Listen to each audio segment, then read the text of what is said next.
Today sees the publication of the Staff Survey results for SATH for 2016-17.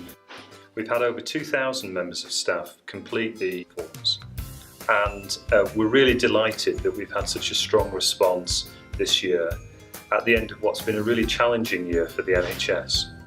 This is really important to us because of Safest and Kindest. In order for us to be able to take this next step, we really need your help, and having the results of our national surveys in both staff and patients will help us to create the platform of improvements that we need to take us through to the next level. At SATH we employ more than 5,500 people, and it's only through hearing from you about your experiences of working here that we know what we're doing well and where we need to improve.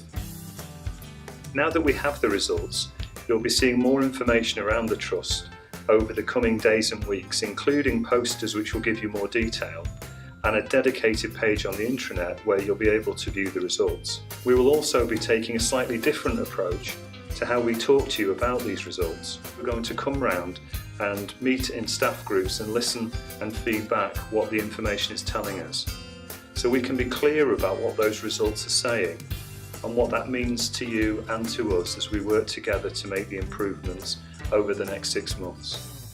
We'll also be looking at what we can do further to make sure that it's as easy as possible for you to complete the staff survey when we get round to doing this again in September. So, what has this year's survey told us? In terms of our overall performance, the results are about the same as they were last year. Raising concerns from staff groups continues to be an area where we're in the bottom 20% of the national survey, and this is an area where we're really concerned to make improvements.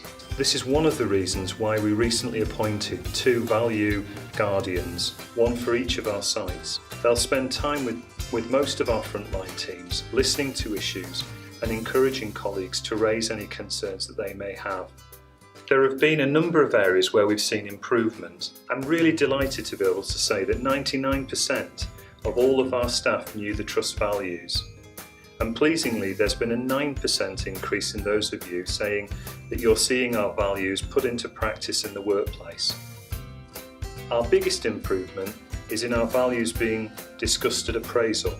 We've also seen an above average nationally in terms of staff accessing training and development. One of the other areas where we've seen further improvement from last year is our engagement scores. So collectively these things indicate to us that we're managing to get some of our messaging and behaviour right. We need to just be able to build on that now. The National Survey tells us really important messages. If you're taking the time to complete the survey, we need to take the time to listen to those messages and act on them, and we will. This is telling us things that we need to change, helping us to share and celebrate the things that we're doing well, and prepare us to be a better organisation for you and for our patients.